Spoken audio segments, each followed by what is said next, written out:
और बड़ी खबर आगरा से, कैबिनेट मंत्री बेबी रानी मौर्य के फर्जी पत्र भेजने वाले 2 आरोपी पुलिस की गिरफ्त में। आरोपियों ने सेंट फेलिक्स और सेंट पैट्रिक में बच्चों का प्रवेश करने के लिए बनाए थे फर्जी पत्र। पुलिस के मुताबिक दोनों आरोपियों ने खुद ही लेटर हेड कराए थे तैयार। स्कूल भेजे गए पत्र कैबिनेट मंत्री के कार्यालय से नहीं हुए थे जारी। दोनों आरोपियों ने मोहम्मद इकबाल और अमन के बच्चों का दाखिला कराने का लिया था ठेका। पुलिस ने नालंदा टाउन एकता निवासी तरुण बैनर्जी और जैद मोहम्मद अहमद ताजगंज को किया गिरफ्तार। मालिक और शेर सिंह पुलिस के ग्रुप से दूर। आगरा थाना हरिपर्वत पुलिस ने दोनों आरोपियों को किया गिरफ्तार।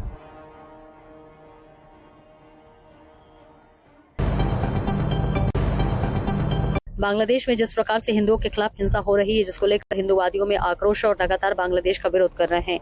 आज विश्व हिंदू महासंघ ने हरिपर्वत चौराहे पर बांग्लादेश के खिलाफ जमकर नारेबाजी की और बांग्लादेश में पुतले पर चप्पल जूते बरसाकर पुतला दहन किया। इस विरोध प्रदर्शन में विश्व हिंदू महासंघ की किन्नर प्रकोष्ठ भी शामिल थी। प्रदेश उपाध्यक्ष सौरभ तिवारी का कहना था कि बांग्लादेश सुधर जाए वरना कार्यकर्ता बांग्लादेश के लिए कुछ करेंगे।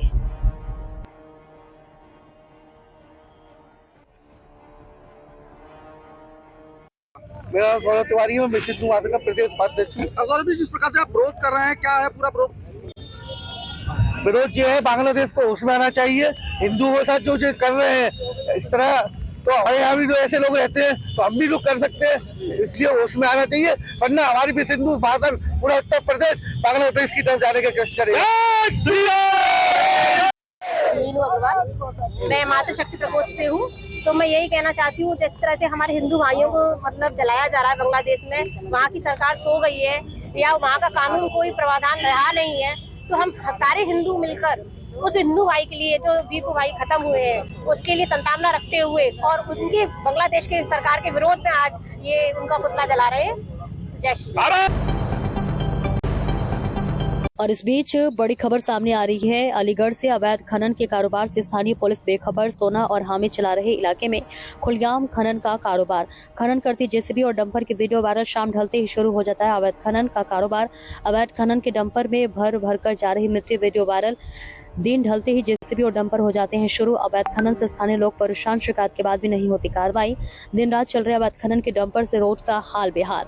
अवैध खनन के चलते खेतों में देखने को मिल रहे हैं 8-8 फीट गहरे गड्ढे। स्थानीय पुलिस और खनन अधिकारी खनन माफियाओं के आगे नतमस्तक। स्थानीय पुलिस की चुप्पी के आगे खनन माफियाओं के हौसले बुलंद। पूरा मामला थाना लोहदा इलाके के गाँव इनायतपुर बजेड़ा का बताया जा रहा।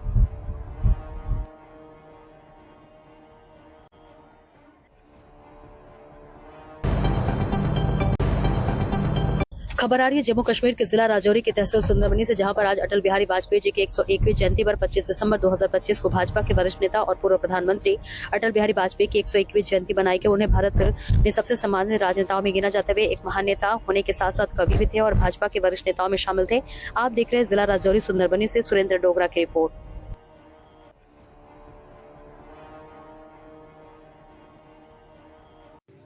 एमएलए साहब, क्या कहेंगे, आज जो है पूर्व प्रधानमंत्री अटल बिहारी वाजपेयी जी का जो है यहाँ पे जयंती 101वीं जयंती यहाँ पे सुंदरबनी कार्यालय में मनाई गई और आज से 24 से लेकर के जो है 31 तक सुशासन दिवस के रूप में भी मनाया जा रहा है, क्या कहेंगे? देखिए, 25 दिसंबर 1924 में हमारे अटल बिहारी वाजपेयी जी का जन्म हुआ था। तो आज लगभग 101वां जो उनका जन्म दिवस है वो यहाँ पे हम लोगों ने मनाया। अटल बिहारी वाजपेयी ने क्या क्या अपनी ज़िंदगी में किया, अपनी लाइफ में क्या क्या किया, उसके बारे में चर्चा की गई है। उन्होंने उनका जन्म कहाँ पे हुआ, उन्होंने स्टडी कहाँ पे की, क्या क्या मुश्किल मुसीबतों का सामना करना पड़ा। वो पत्रकार भी रहे, वो लीडर सियासत में भी रहे, वो कब MP बने और देश की जीवन के दुनिया की सबसे ये सारा श्रेय अटल बिहारी वाजपेयी जी को जाता है। आपने देखा होगा कि PMGSY प्रधानमंत्री ग्राम सड़क योजना इन्होंने अपने समय में लागू की थी और आज जितनी भी कनेक्टिविटी हुई है, जितने भी गांव शहर के साथ कनेक्ट हुए हैं, ये PMGSY के तहत हुए हैं। मुझे लगता है कि अगर ये PMGSY नहीं होती तो आज भी हम लोग पिछड़े हुए होते, हमारे एरिया में सड़कें नहीं होती। तो ये सारा कुछ जो आज सुख सुविधा हम लोगों को, गाँव के लोगों को मिली है, वो अटल बिहारी वाजपेयी जी है। धन्यवाद। प्रीतम जी, क्या कहेंगे आज? अटल जी का आज 101वां जन्म दिवस के उपलक्ष्य में समस्त देशवासियों को बधाई और विशेषकर नौशहरा जिला के प्रत्येक कार्यकर्ता जो इस कार्य के अंदर अपने तन मन धन से लगा हुआ है, ऐसे सभी कार्यकर्ताओं को बहुत बहुत बधाई। मित्रों, आज का जो कार्यक्रम था ये आज जो है वो सुशासन दिवस के रूप में एक सम्मेलन के लिए हमें जो है वो राज्य से जो कहा गया था माननीय सत्य जी के द्वारा और माननीय अशोक जी के द्वारा जो कहा गया था उसी कड़ी में जो है ये आज यहाँ पे सम्मेलन था। इसमें मुख्य वक्ता हमारे जिला के प्रभारी श्रीमान दलजीत सिंह जी रहे और बहुत से वक्ताओं ने बहुत सी विषयों के ऊपर जो है वो इसके विषय में चर्चा की और इसी के साथ साथ जो है वो हमारे आज प्रत्येक बूथ के ऊपर भी श्रद्धा सुमन अर्पित करके आज अटल जी को जो है वो श्रद्धांजलि दी गई। आज सर्वप्रथम अंततः पत्रकार भाइयों का बहुत बहुत धन्यवाद कि आप हमेशा हमारे कार्यक्रम को जो है वो कवर करते हैं। तो आज का जो हमारा कार्यक्रम था, जैसे कि हमारे जिलाध्यक्ष जी हमारे माननीय एमएलए साहब ने आपको विस्तार से बता दिया है। तो आज का कार्यक्रम हमारा था सुशासन दिवस के ऊपर कि आप देख रहे हैं कि अभी अभी जो सुशासन दिवस के तौर पे हमारे जो भी गांव के जो शहर हैं उनको हमने गांव की तरफ ले गए हैं और प्रशासन जैसे बैक टू विलेज हमारा कार्यक्रम अभी चल रहा है। ये सारे अटल जी की जो योजनाएं हैं उन पे हमारे जो हम काम कर रहे हैं कार्यकर्ता जी। एक बड़ी बात सामने आई कि अटल जी को पूरा विपक्ष भी पूछता था और मानता था। ये अटल जी की जो वो अच्छे कवि थे, वो एक अच्छे पत्रकार भी थे और उसके बाद एक अच्छे राजनेता थे। और जैसे गैर कांग्रेसी सरकार में सबसे पहले अगर प्रधानमंत्री बने तो उनका सौभाग्य अटल जी को गया और वो 3 बार प्रधानमंत्री बने। तो जो आज जो देश की जो योजनाओं की तरक्की हो रही है हमारे देश के अंदर, आप देखिए कि गांव-गांव में रोड्स हैं और गांव-गांव में डेवलपमेंट हो रही है, जल जीवन मिशन चल रहे हैं, सब जितनी योजनाएं हैं ये इसी तरह से हैं कि जो प्रशासन गांव की ओर। तो अभी भी ये कार्यक्रम हमारे चल रहे हैं कि गांव के जितने भी जो लोग हैं वो प्रशासन के साथ डायरेक्ट जुड़ते हैं, किसी को किसी के पीछे घूमना नहीं पड़ता। इसी तरह से जो हमारे कार्यकर्ता हैं और हमारे जो कर्मचारी हैं वो भी लगातार जो है वो लोगों को काम करते रहते हैं। तो इसके साथ एक पत्रकार से एक प्रधानमंत्री तक की उनकी अहम भूमिका रही है, क्या कहेंगे? देखिए, ये एक बहुत बड़ी जो है एक सौभाग्य है और आप सब लोग भी पत्रकार हैं, मैं आपको भी विश करता हूँ कि आप भी ऐसे कार्य जो है देश के कार्य में जो आप कार्यरत हो रहे हैं, कार्य कर रहे हैं, तो भगवान आपकी भी किसी अच्छी मंजिल पे पहुँचाए। आपको बहुत बहुत धन्यवाद एक बार। उत्तर प्रदेश के वित्त मंत्री सुरेश कुमार खन्ना आज शाहजहांपुर पहुंचे। यहां वह जनपद रन समारोह में कार्यक्रम में शामिल हुए। इस दौरान जम्मू कश्मीर में डीजी रहे राम पुरारी सहायक को शाहगंज शाहजहांपुर रत्न से सम्मानित किया गया। इस दौरान वित्त मंत्री ने कहा कि उद्योग के लिए आज उत्तर प्रदेश सबसे सुरक्षित स्थान है।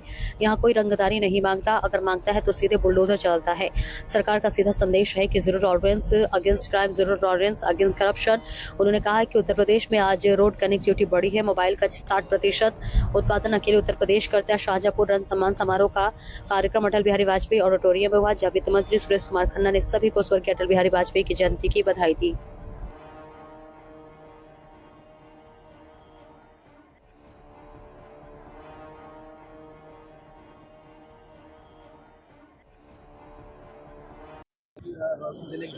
अटल जी का एक सतरंगी व्यक्तित्व था, बहुआयामी व्यक्तित्व था। उन्होंने पत्रकारिता से अपनी जीवन यात्रा शुरू की थी और उसके बाद भारत रत्न उनको मिला। उनके अपने कृतित्व और व्यक्तित्व के कारण, और उन्होंने देश को एक बहुत सफल नेतृत्व दिया। आज हम उनका स्मरण कर रहे हैं। अगर आज वो जीवित होते तो 100 वर्ष होते उनके। आज लखनऊ में एक प्रेरणा स्थल का भी शुभारंभ हुआ है। हम लोग जन्मदिन किसी महापुरुष का इसीलिए मनाते हैं कि उसने अपने जीवन में जो अच्छे काम किए, जो शैली अडॉप्ट की, उसको हम आत्मसात कर सकें। आज श्री शिव मुरारी साहब को जनपद रत्न से अलंकृत किया गया। हम उनको हृदय से बधाई देते हैं, उनकी दीर्घायु की कामना करते हैं और वो शाहजहांपुर को किसी न किसी रूप में सहयोग करते रहे, ये हमारी अपेक्षा है। सेंट्रल एकेडमी स्कूल चंदेरी का वार्षिक उत्सव कार्यक्रम को परंपरागत उल्लास एवं गरिमा के साथ संपन्न हुआ। इस अवसर पर विद्यार्थियों के सर्वांगीण विकास, व्यवहार ज्ञान, तार्किक क्षमता, नृत्य, संगीत, वाचन कला एवं मानसिक योग्यता का सजीव और प्रभावशाली प्रदर्शन देखने को मिला। कार्यक्रम के अतिथि भाजपा जिला अध्यक्ष आलोक तिवारी ने अपने संबोधन में कहा कि सेंट्रल एकेडमी चंदेरी शिक्षा जगत का शिखर नाम है। स्थानीय विधायक जगन्नाथ सिंह रघुवंशी ने कहा कि सेंट्रल एकेडमी विद्यालय इसी कृतज्ञता भाव और संस्कारित शिक्षा के लिए सतत प्रयासरत है। मुंगावली विधायक ब्रजेंद्र सिंह यादव ने प्रेरक उदाहरण देते हुए कहा कि जिस प्रकार उत्तम बीज से श्रेष्ठ वृक्ष और उत्तम फल प्राप्त होते, उसी प्रकार सेंट्रल एकेडमी विद्यार्थियों को अच्छे संस्कार एवं शिक्षा देकर भविष्य के लिए समाज उपयोगी नागरिक तैयार कर रहा है। इस कार्यक्रम का शुभारंभ मां सरस्वती के पूजन एवं भारत माता की आरती के साथ हुआ।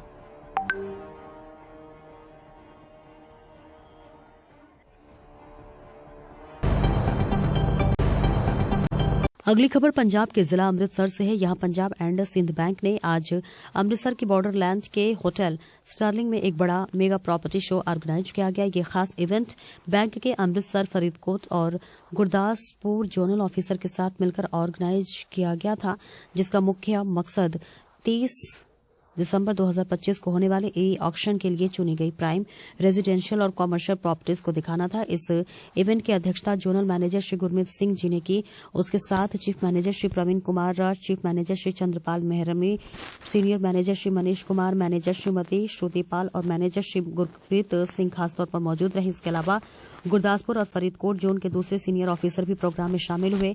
इस मौके पर शहर के बड़े प्रॉपर्टी डीलरों, एनफोर्समेंट एजेंसियों और रिकवरी एजेंसियों को बैंक की प्रॉपर्टीज की व्यूइंग करवाई गई। जोनल मैनेजर श्री गुरमीत सिंह ने कहा कि बैंक ने इन्वेस्टर्स की सुविधा के लिए पूरी प्रोसेस को ट्रांसपेरेंट बनाया है। चीफ मैनेजर और श्री प्रवीण कुमार रा, श्री चंद्रपाल मेहरमी ने मौके पर मौजूद इन्वेस्टर्स की प्रॉपर्टी से जुड़े टेक्निकल और लीगल सवालों का हल किया। बैंक अधिकारियों ने सभी इन्वेस्टर्स और एजेंसियों से 31 दिसंबर को होने वाली नीलामी का ज्यादा से ज्यादा फायदा उठाने की अपील की है। देखिए state bureau chief Punjab Gurlal Singh Warola की रिपोर्ट। सत श्री अकाल जी। अज ਜਿਹੜਾ प्रोग्राम किया जा रहा है, मैं ਤੁਹਾਨੂੰ एक ब्रीफ देना चाहांगा कि पंजाब एंड सिंध बैंक की तरफों एक 30 दिसंबर को एक मैगा ई ऑप्शन प्रॉपर्टी की लगाई जा रही है। ਜਿਹੜੀਆਂ प्रॉपर्टियां ਸਾਡੇ ਕੋਲ ਰਹਿਣ ਨੇ और ਜਿਹੜੇ ਖਾਤੇ NPA बन जाते हैं, ਉਹਨਾਂ ਦੀ एक मैगा ऑप्शन लगाई जा रही है 30 दिसंबर को। ਤੇ ਉਹਦੇ ਉਪਲਕਸ਼ ਅੱਜ ਪੂਰੇ ਪੰਜਾਬ ਦੀਆਂ ਜਿਹੜੀਆਂ 236 ਪ੍ਰੋਪਰਟੀਆਂ ਨੇ ਉਹ ਇੱਥੇ ਅਸੀਂ ਡਿਸਪਲੇ ਕੀਤੀਆਂ ਹੋਈਆਂ ਨੇ, ਜਿਹਦੇ ਵਿੱਚ ਕਮਰਸ਼ੀਅਲ, ਰੈਜ਼ੀਡੈਂਸ਼ੀਅਲ ਆਲ ਟਾਈਪਸ ਦੀ ਪ੍ਰੋਪਰਟੀਆਂ, ਪਲਾਟ, ਮਕਾਨ ਹੈਗੇ ਨੇ। और ये पूरे पंजाब ਦੀਆਂ 236 ਪ੍ਰੋਪਰਟੀਆਂ ਅਸੀਂ ਡਿਸਪਲੇ ਕਰ ਰਹੇ ਹਾਂ। और ਇੱਥੇ ਪਾਰਟਿਕੂਲਰਲੀ ਅੰਮ੍ਰਿਤਸਰ ਦੇ ਵਿੱਚ ਔਰ ਚੰਡੀਗੜ੍ਹ ਦੇ ਵਿੱਚ। ਅੰਮ੍ਰਿਤਸਰ ਦੇ ਵਿੱਚ ਅੱਜ ਜਿਹੜੇ ਸਾਡੇ 3 ਜ਼ੋਨ ਨੇ ਪੰਜਾਬ ਦੇ, ਅੰਮ੍ਰਿਤਸਰ, ਗੁਰਦਾਸਪੁਰ ਤੇ ਫਰੀਦਕੋਟ, ਉਹਨਾਂ ਦੀ ਪ੍ਰੋਪਰਟੀਆਂ ਡਿਸਪਲੇ ਕੀਤੀਆਂ ਗਈਆਂ। ਤੇ ਅਸੀਂ ਸਾਰਿਆਂ ਨੂੰ ਇੱਥੇ ਆਹਵਾਨ ਕੀਤਾ ਹੈ, ਜਿਹੜੇ ਵੀ ਇੰਟਰਸਟ ਰੱਖਦੇ ਨੇ ਪ੍ਰੋਪਰਟੀ ਸੇਲ ਪਰਚੇਜ਼ ਦਾ ਕੰਮ ਕਰਦੇ ਆ, ਔਰ ਇਹ ਜਿਸ ਟਾਈਪ ਦੀ ਸਾਰੀ ਪ੍ਰੋਪਰਟੀਜ਼ ਆ, ਤੁਹਾਨੂੰ ਜਿਹੜੀ ਵੀ ਕੋਈ ਸੂਟ ਕਰਦੀ ਹੈ ਤੁਸੀਂ ਆਪਣੀ ਬਿਡ ਪਾਓ। और इन प्रॉपर्टीज़ की कोई फर्दर जानकारी लैनी तो साढ़े इतने पूरे प्रॉपर बेंच गुरदासपुर जोन की तरफों भी चीफ मैनेजर साहब पूरी टीम बैठी हुई है, फरीदकोट की तरफों भी पूरी टीम बैठी है। तो सारे यही रिक्वेस्ट है कि तुहानू अगर फरीदकोट और गुरदासपुर की कोई प्रॉपर्टी पसंद आती है और वधी कोई जानकारी लैनी है